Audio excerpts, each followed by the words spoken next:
Shalom a la audiencia de Teshuva.tv. Esta es su hermana y amiga Lisa Velázquez en el segmento de Caminando en Obediencia. Aquí su servidora estará compartiendo con ustedes acerca del contexto del libro de Levíticos. En esta semana vamos a estar estudiando o comenzar a estudiar el Sefer Vayikra, o el libro de Levíticos, uno de mis libros favoritos y predilectos. Y erróneamente muchas personas piensan que el libro de Levítico no tiene nada relativo para nuestras vidas hoy en día. Y me disculpan porque Pepito o Pepín está acompañándome en este estudio. Así que por favor, hago el disclaimer antes. Pues, como les iba diciendo, el Sefer Vayikra, o el libro de Levítico, muchas personas piensan que su contenido no tiene nada que ver relativo a nosotros hoy en día y que erróneamente piensan que solamente es aplicable a la clase sacerdotal levítica o de la tribu de Leví, que fue separada para ministrar en el recinto sagrado. Pero la información que voy a compartir con ustedes arroja un poco más de luz del por qué el Eterno comienza a reestructurar en la mente de el pueblo de Israel cuando sale de Egipto y lo conduce a través del desierto y les pide que por favor edifiquen o erijan el tabernáculo. Era un propósito que el mismo Padre determinó. ¿Qué tiene que ver el libro de Levítico con nosotros hoy en día? Dame la oportunidad y voy a compartir contigo alguna información y probarte que el libro o el Sefer Vayikra es relevante para nosotros hoy en día. Así que vamos a comenzar. Es interesante notar que cuando vamos al rollo de la Torá, o sea, usted va y abre el rollo de la Torá en el lenguaje hebreo y busca la palabra Vayikra, es algo curioso o tiene una particularidad el hecho de que Vayikra esté escrito con una Aleph pequeña. Todas aquellas personas que han estudiado el lenguaje hebreo, sabemos que cada letra hebrea tiene un simbolismo o un significado y un valor numérico. Y la letra Aleph sabemos que simboliza fuerza. Y es curioso saber que el animal más fuerte que se utilizó en tiempos antiguos era el toro. En el paleohebreo, la letra Aleph está compuesta por una cabeza de toro que tipifica el líder fuerte. Así que cuando vemos aquí en Vayikra, en el libro en el rollo de la Torá, que tiene una letra Aleph pequeña, está representando que lo que es fuerte ha menguado. Y esto nos hace recordar las palabras que dijo Juan el Inmersor en Juan capítulo 3 y verso 30, que él dijo, él ha de ir aumentando en importancia y yo disminuyendo, refiriéndose al comienzo del ministerio de nuestro Mesías y el final de su ministerio.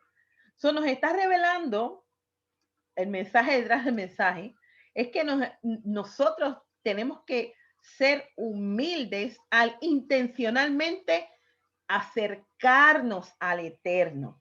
Y es precisamente el comienzo de este libro de Vayikra, donde el Eterno fija parámetros para que el pueblo de Israel sea estructurado en la manera como el Eterno quiere que se acerquen a él. Es algo interesante que en la Parashá Vayikra, comenzando con el versículo primero de la Parashá, dice que Moisés no entró al tabernáculo sin antes haber recibido el llamado, porque precisamente Vayikra lo que significa es él llamó. Son un ejemplo digno de imitar, es el ejemplo de Moisés.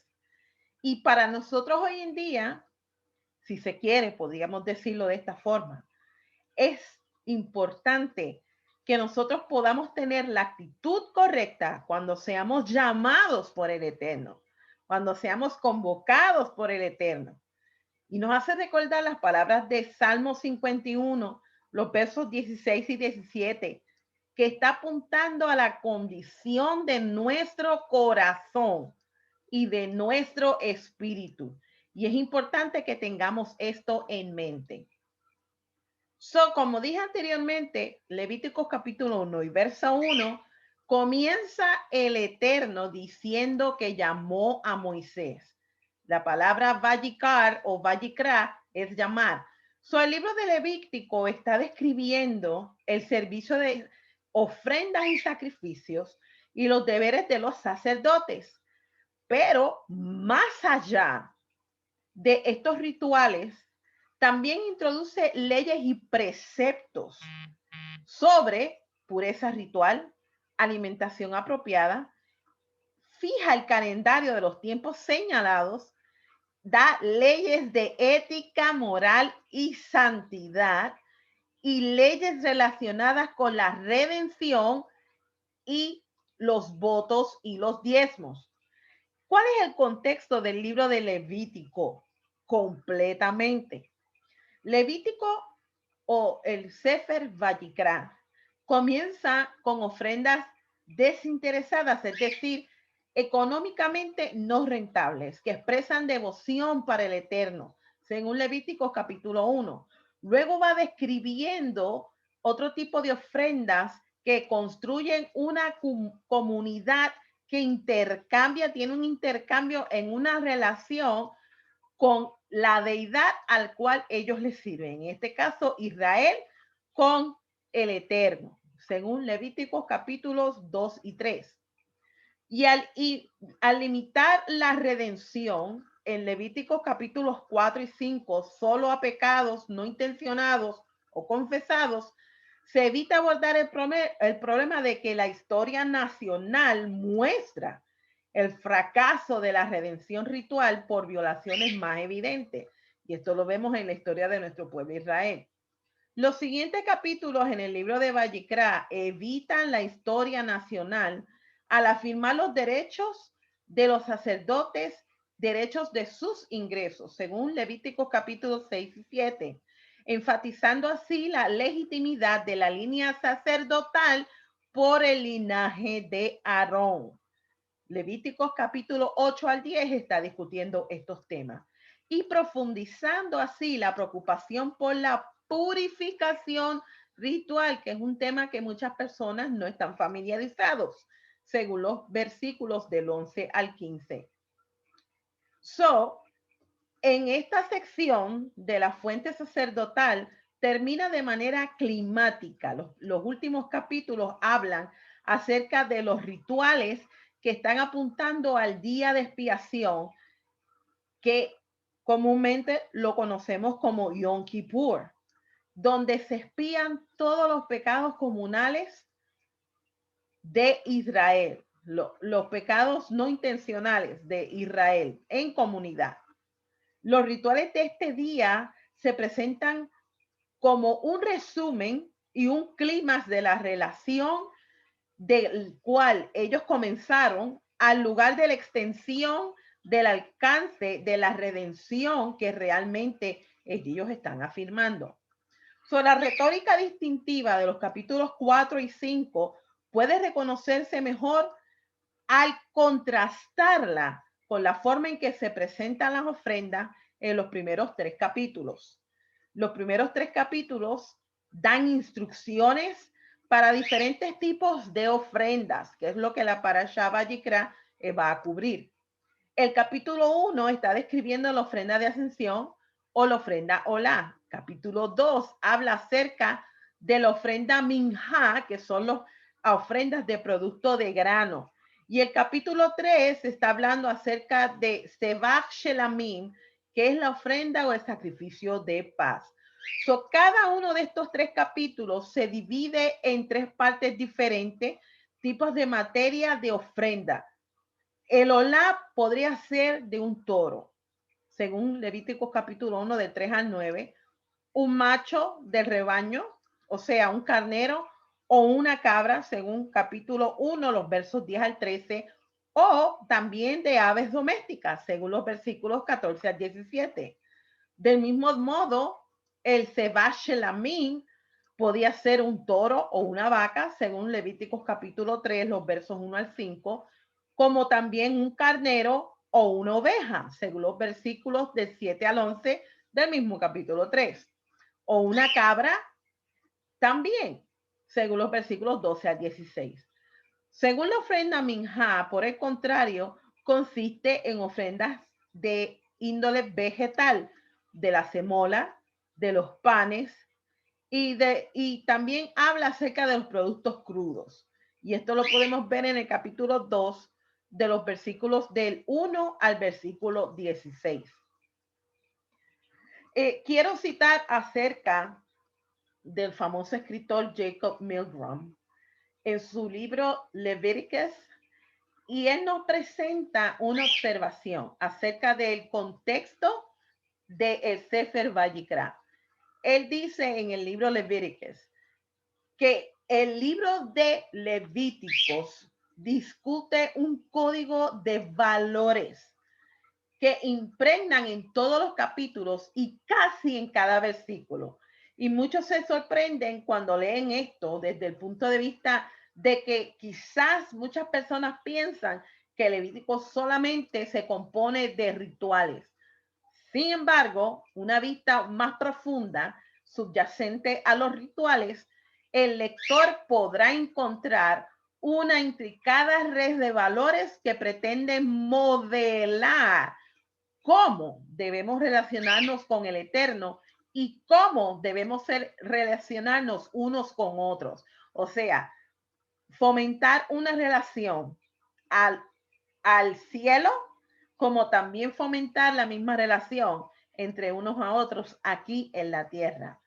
Y es importante que consideremos el contexto antropológico, ya que se nos ha enseñado que cuando una sociedad desea y expresar sus valores básicos, los establece a través de rituales.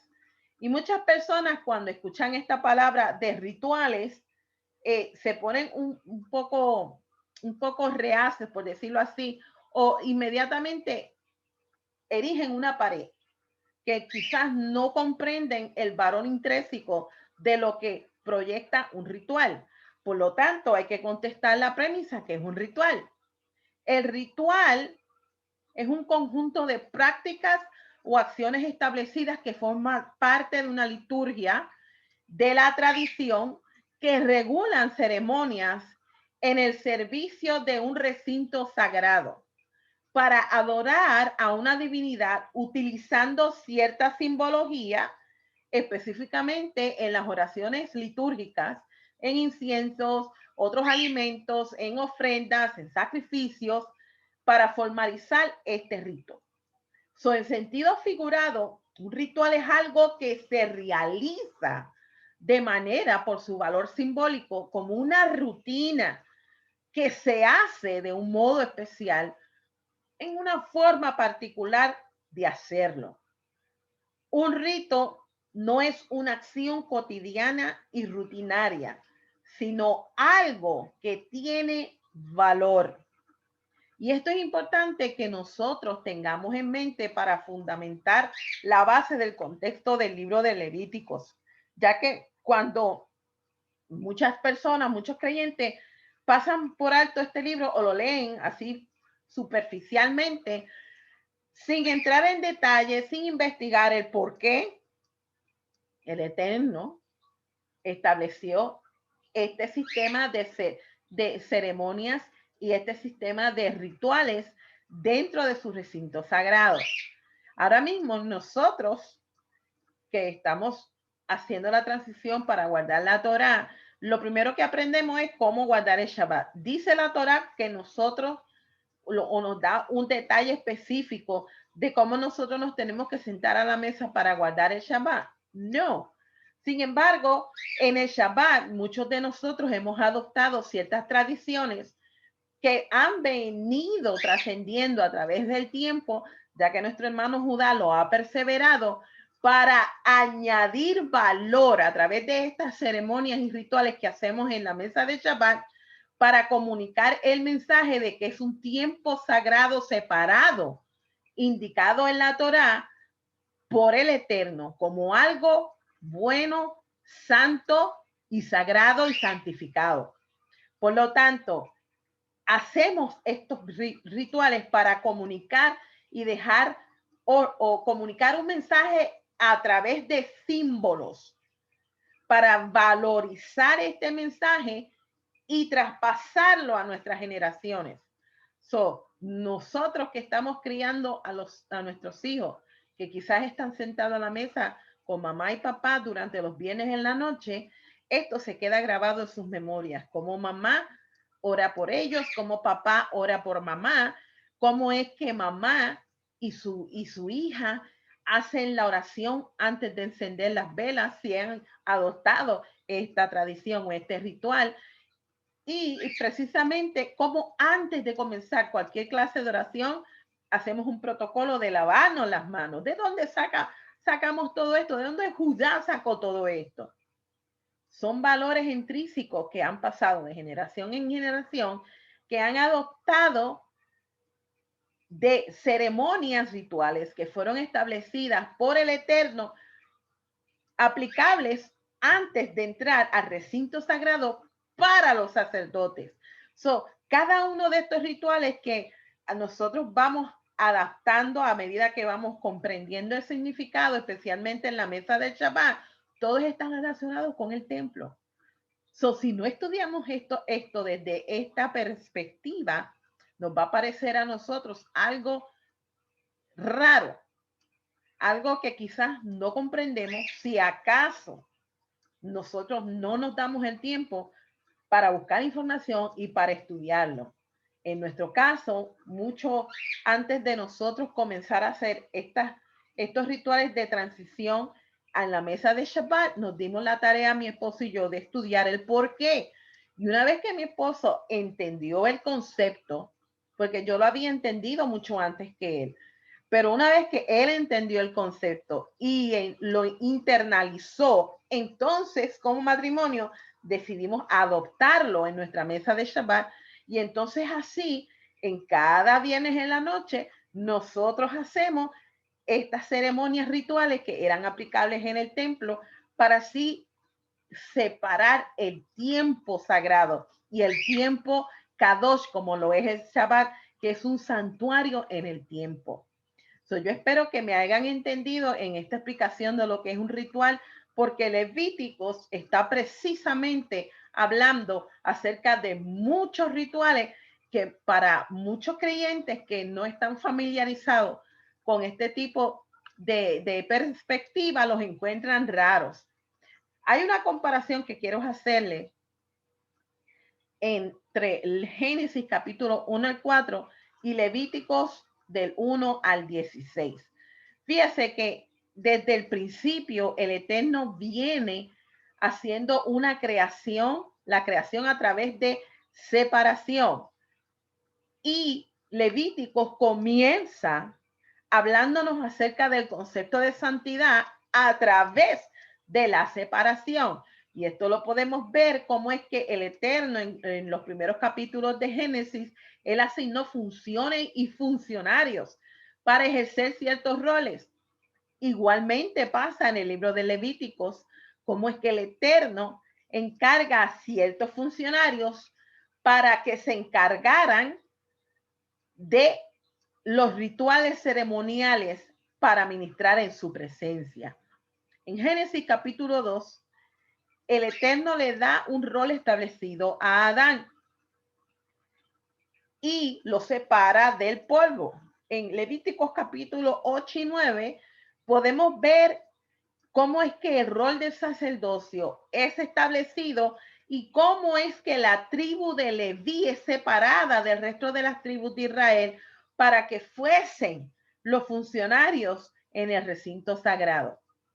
Génesis capítulo 3 del 1 al 13 se habla acerca de la transgresión rebelde en contra de la autoridad divina, se habla acerca de la violación a la santa, se habla acerca de la muerte como el resultado de la desobediencia y la vergüenza y el exilio como resultado. En Levítico capítulo 10 nos está hablando acerca del concepto de la transgresión del rebelde en contra de la autoridad divina. También habla acerca de la violación a la santa, o sea, el recinto sagrado y el Eterno mismo. Y habla también como la muerte como resultado y la vergüenza del sumo sacerdote Aarón. En Génesis capítulo 3, los versos del 15 al 23, habla acerca de maldiciones. Levíticos capítulo 11, los capítulos 11 al capítulo 15, nos está hablando acerca de las impurezas, maldiciones como el parto doloroso, la muerte en vida, la desnudez vergonzosa. ¿Cómo fue que ellos fueron expulsados del jardín como un recinto sagrado? ¿Y cómo fue que sus hijos nacieron en el exilio, fuera del recinto sagrado? Y cuando se nos habla de impurezas en Levítico, los capítulos 11 al 15, se nos está hablando acerca del flujo menstrual después del parto, que era un tipo de impureza para la mujer. Se nos habla acerca de Zarat, que es equivalente a impureza por cadáver y que requiere que la persona que contrayese esta clase de impureza estuviese fuera del campamento. Y entonces la impureza era un símbolo o representaba vergüenza. Se nos habla acerca de cómo el intercambio de secreciones corporales también causan impureza y el flujo anormal está asociado con muerte. En Génesis capítulo 4 se nos está hablando acerca del concepto de remoción de maldiciones. Se habla acerca de dos hermanos muy distintos, de cómo Abel murió después de haber ofrecido su sacrificio y ofrenda, cómo Caín fue exiliado y marcado por el Eterno. Se nos habla acerca del pecado de su vergüenza, cómo fue removido de la familia de Adán. Y en el capítulo 16 de Levíticos se nos habla acerca de la remoción de las impurezas. Se habla acerca de dos machos cabríos con propósitos diferentes. Uno que era sacrificado para remover las impurezas del tabernáculo y el otro se enviaba fuera del campamento. ¿Y cuál era el efecto? El pecado y su vergüenza eran removidos del campamento a través de una serie de rituales de purificación. Eso es interesante notar que tanto Génesis como Levíticos están abarcando conceptos muy similares. El libro de Levítico, como dije anteriormente, nos está hablando acerca de un código de honor y vergüenza.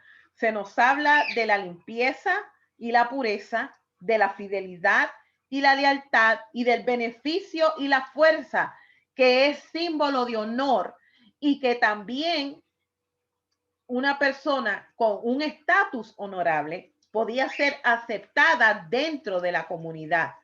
Pero también nos habla acerca de el estatus de vergüenza, cómo la impureza representaba deshonra, cómo la infidelidad y la de lealtad representan vergüenza, cómo la de flaqueza y la debilidad en el ser humano lo puede llevar a vergüenza moral por su rechazo a la conducta establecida por el Eterno. O sea, cuando uno compromete su nivel de integridad y santidad y baja los estándares, uno puede caer en vergüenza, ya que asimilamos impurezas para que contaminen nuestra relación, tanto con el cielo y la tierra. Por tanto, esto equivale a un rechazo y a una expulsión. El libro de Levíticos está hablando acerca de los diferentes grados de santidad y cómo el Padre estableció este sistema de ofrendas y sacrificios, de ritos de consagración y purificación para remover el pecado, la impureza que el mismo pueblo traía dentro del recinto sagrado. Y es importante que tengamos en mente, amados, de que ellos cuando estaban en el desierto, que muchas veces no tenemos esto en cuenta, el pueblo de Israel mientras estuvo en el desierto durante estos 40 años, la nube estuvo presente con ellos. El tabernáculo fue inaugurado en el desierto y la presencia del Eterno habitaba en medio del campamento, soportando cada vez que alguien dentro del campamento estaba en pecado y se impurificaba, no tan solamente lo afectaba a él, sino a todos a su alrededor, porque estaba comprometiendo la santidad del Padre que estaba en su presencia habitando en medio de ellos. Y esto es algo que necesitamos nosotros entender, y el por qué el Padre estableció este sistema de rituales para que las personas pudiesen pasar de un estatus a otro a través de ritos de transición, de una condición normal a una condición final, de un evento de contaminación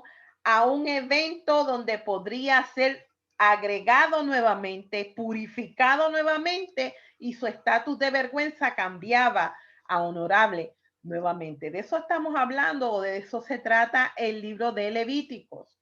Por ejemplo, las palabras del mismo Eterno en Levíticos capítulo 26, los versos 11 y 12, que él dice: yo pondré mi tabernáculo entre ustedes y mi alma no los aborrecerá, sino que yo caminaré entre ustedes y seré su Elohim y ustedes serán mi pueblo. Ese era el anhelo del Eterno desde la creación. Por eso fue que él instruyó a Moisés para que el pueblo erigiera este recinto sagrado, para que pudiesen ellos tener acceso a la presencia a través de este sistema de reconciliación, porque de esto se trata.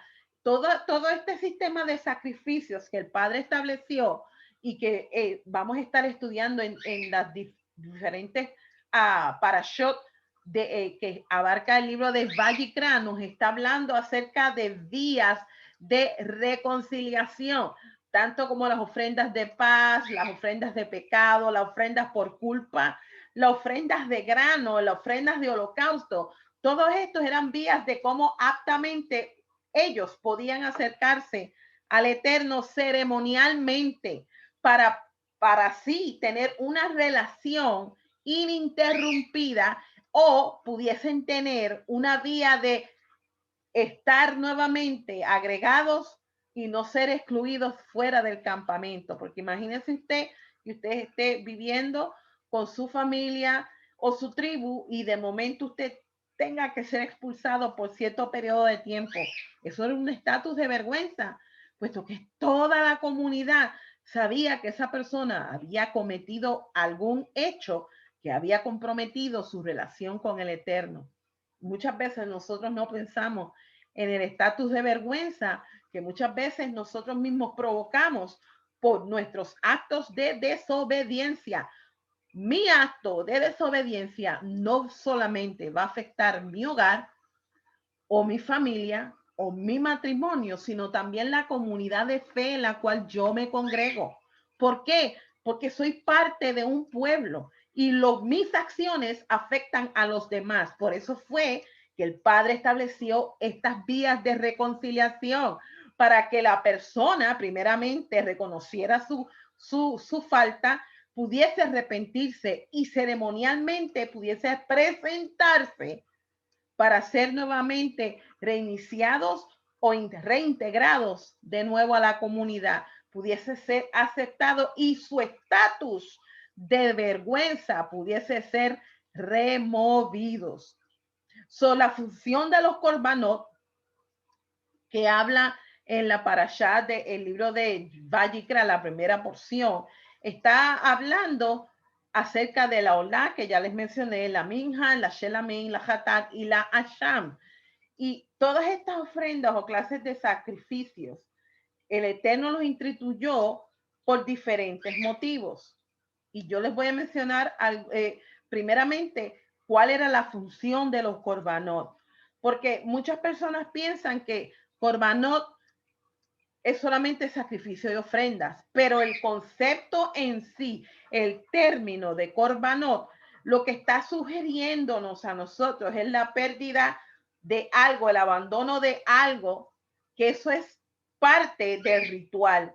Y esto no es el significado absoluto de la palabra hebrea korbanot, sino que va a la raíz, el hecho de que para tú poder acercarte a la presencia del Padre, indica que necesitas hacerlo de la manera apta.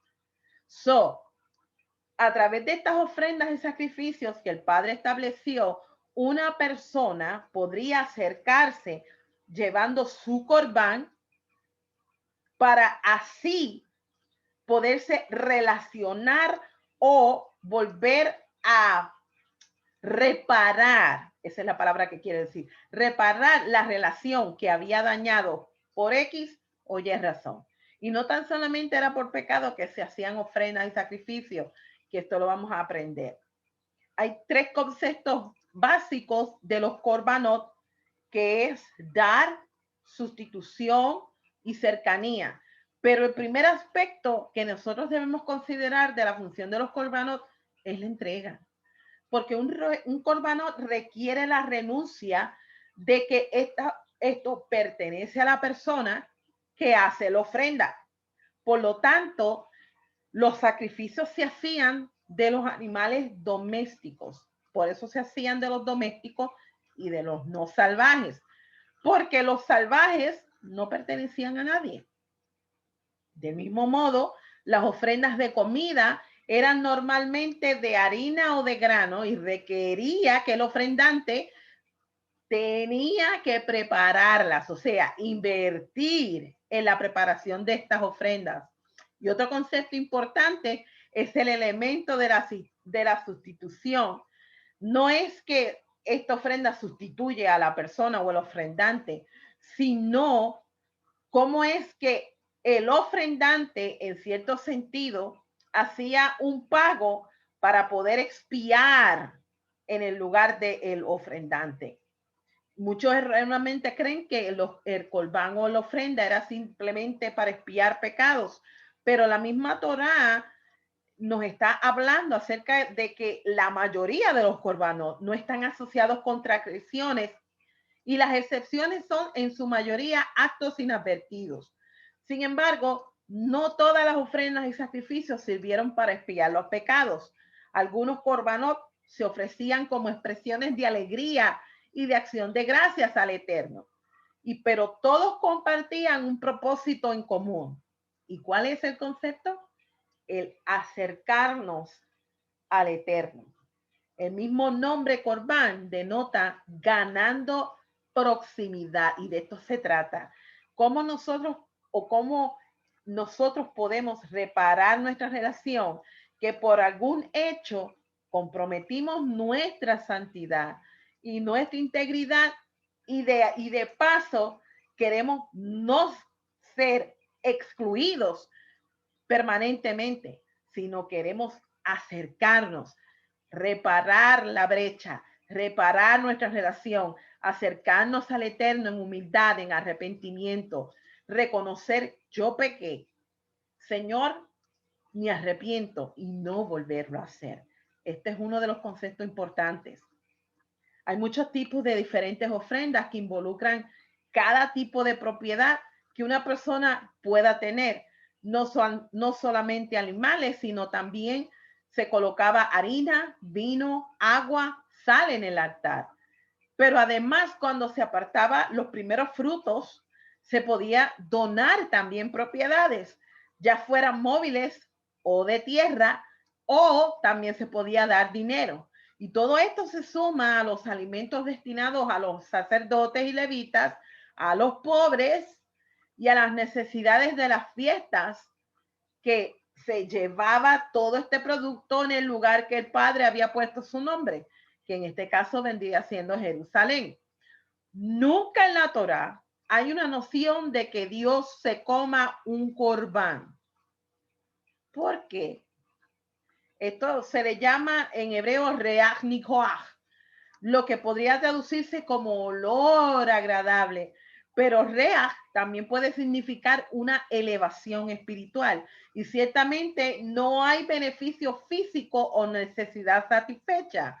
La idea de un corbán es que es agradable para el Eterno cuando expresamos el deseo de hacernos piadosos a expensas de nuestra propia fiscalidad.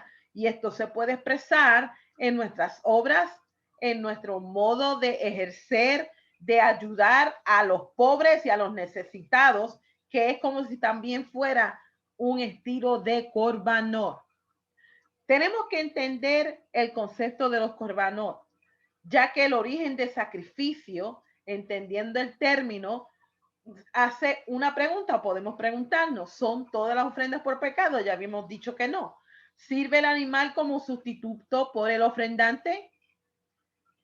¿Cuál es el concepto que los corbanot también abarca? Está hablando acerca de cómo este animal que se presentaba en forma de sacrificio, había una indexación entre el ofrendante y el animal. En otras palabras, estaba diciendo el ofrendante, me está representando.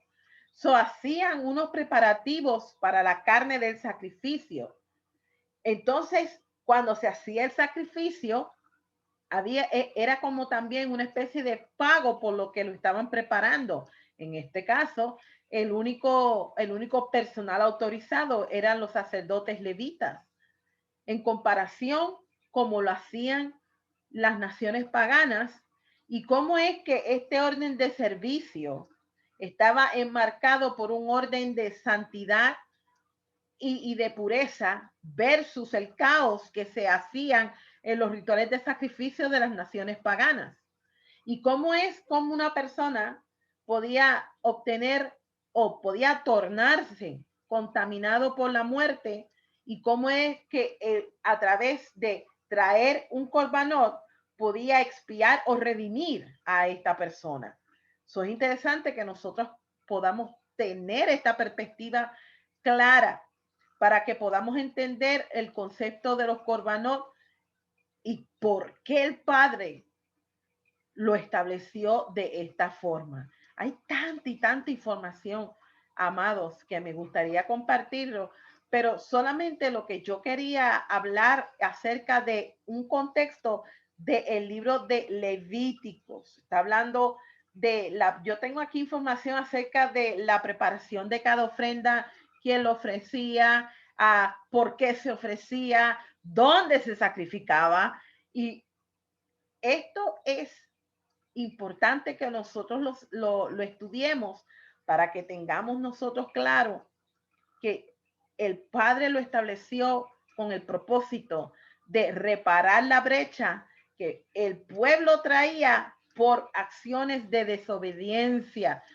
cuando la conducta moral predominaba sobre la santidad. Y cuando digo conducta moral, me estoy refiriendo a actos inmorales que muchas veces no tenemos en cuenta, que no tan solamente se tornaba a la persona impura, como dije anteriormente, sino que contaminaba el recinto sagrado, específicamente el altar, específicamente donde el Padre se reunía y hablaba con el sumo sacerdote una vez al año, el lugar santísimo. Cada profanación que se hacía requería un sistema de purificación. Por tanto, el único que podía manejar, o los únicos que podían manejar la sangre, eran los sacerdotes del linaje de Aarón, que estaban autorizados para hacer este trabajo.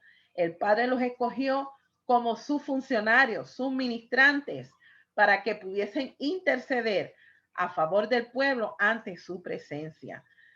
El libro de Levítico está hablando de diferentes ofrendas y sacrificios, pero yo lo que quería era traerles un contexto acerca de la función del libro de Levíticos y si es relevante para nosotros hoy en día.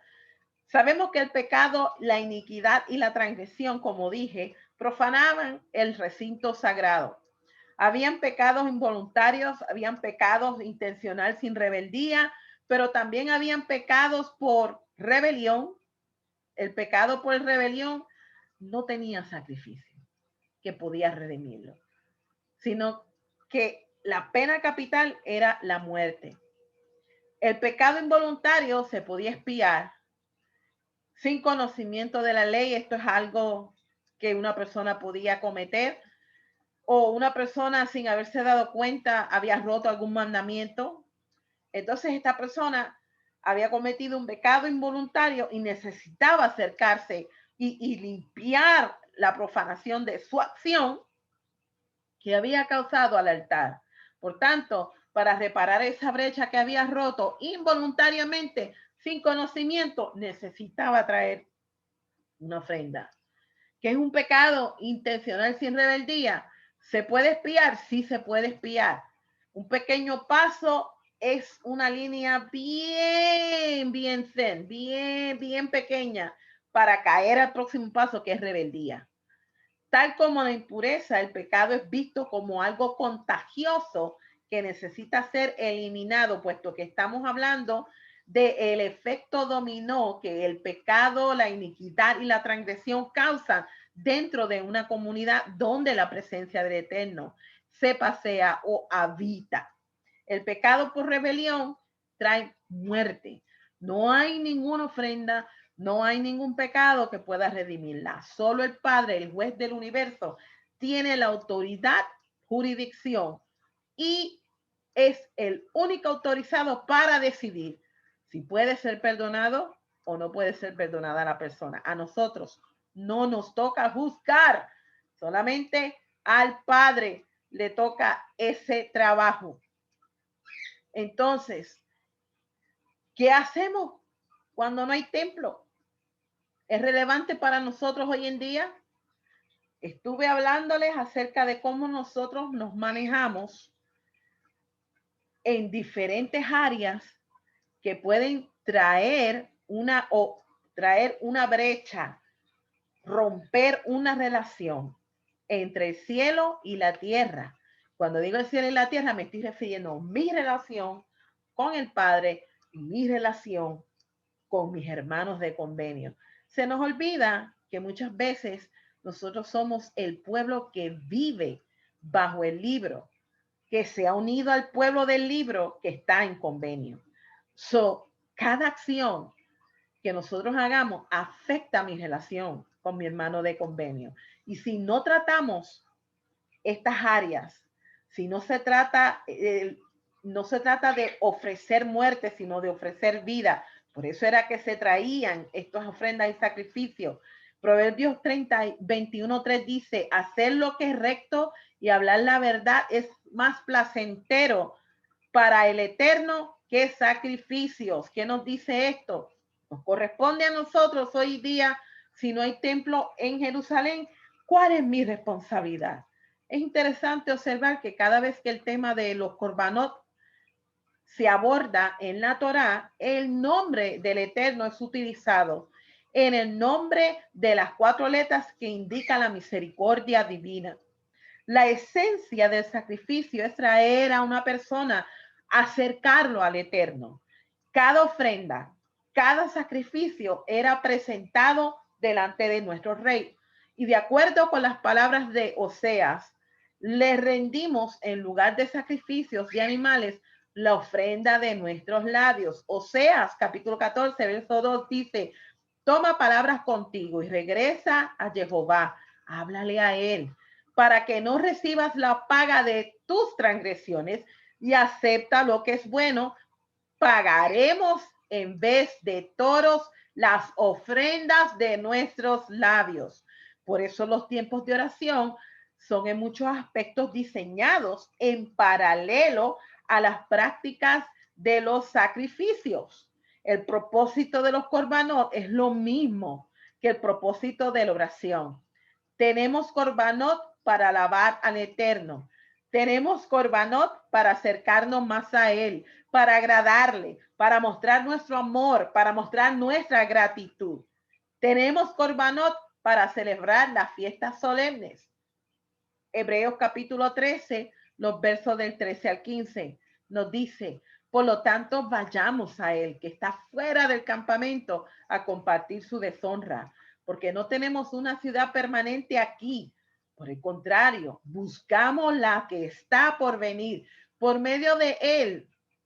Por lo tanto, ofrezcamos a Jehová sacrificio de alabanza continuamente. El escritor de Hebreos, al haber dicho estas palabras en el verso 15, está citando precisamente del libro de Levíticos, capítulo 7, verso 12, Levíticos, capítulo 22, verso 9, Salmo 50, verso 14 y verso 23, Salmo 107, verso 22, y Salmo 116, verso 17, y Segunda de Crónicas, capítulo 29 y verso 31.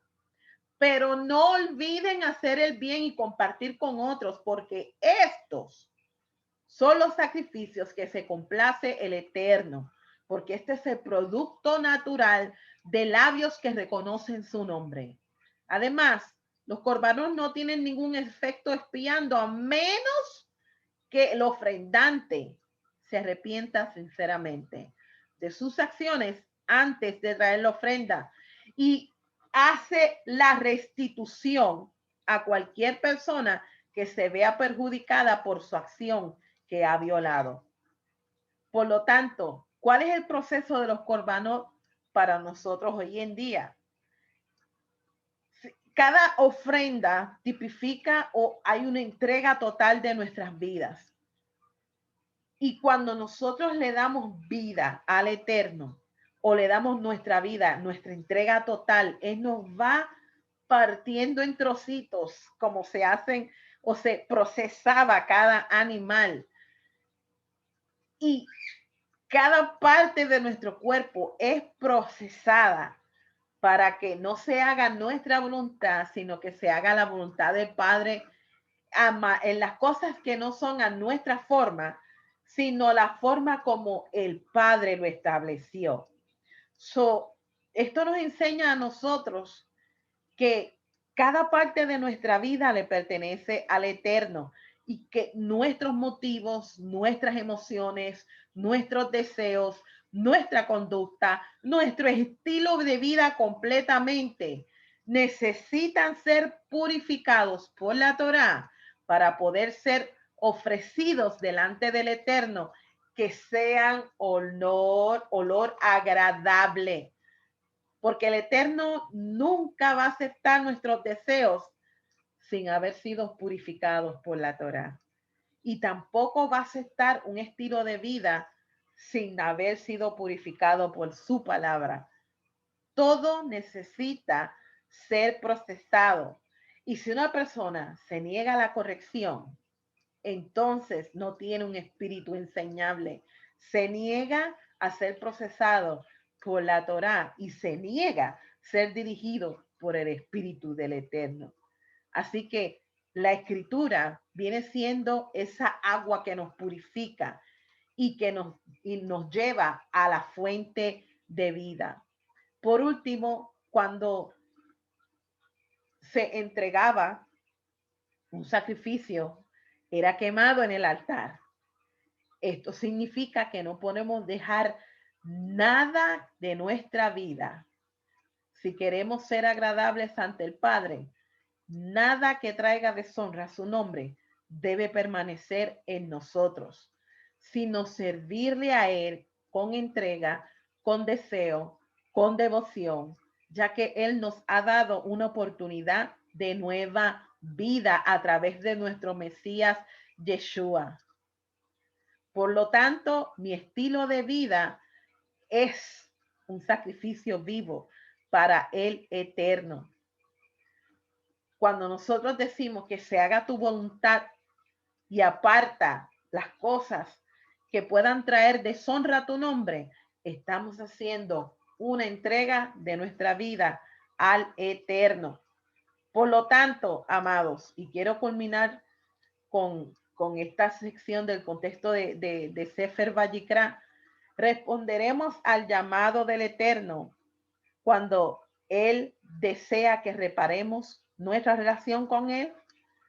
Si no sabemos manejar las áreas de santidad, de la pureza, de entrega, de teshuvá, de relación, de convenio, de restitución, de perdón y de obediencia, entonces no vamos a entender el libro de Levíticos.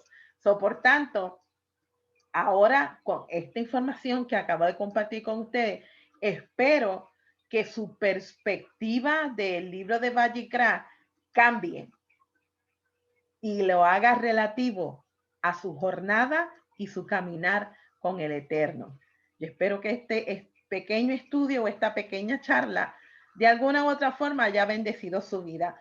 Y les quiero recordar que por favor se mantengan pendientes al nuevo material de Teshuvah y que si los estudios que usted está viendo a través de la plataforma de Teshuvah.tv hayan sido de bendición, entonces ayúdenos a alcanzar a otras personas en nuestra comunidad latina que quizás no tengan esta oportunidad que usted y yo tenemos de tener una congregación cerca y dependen de estos medios de Teshuvah y de las redes sociales y de las redes sociales para nosotros poder comunicarnos unos contra otros. Ayúdanos a expandir el reino del Eterno a través de la palabra que Él instituyó. Y acuérdate, no corras, sino que detente y aprende a caminar en obediencia. Hasta aquí mi parte, amados, que el Eterno les bendiga y les guarde. Esta es su servidora, Lisa Velázquez, en otro segmento de Caminando en Obediencia. Shalom, shalom.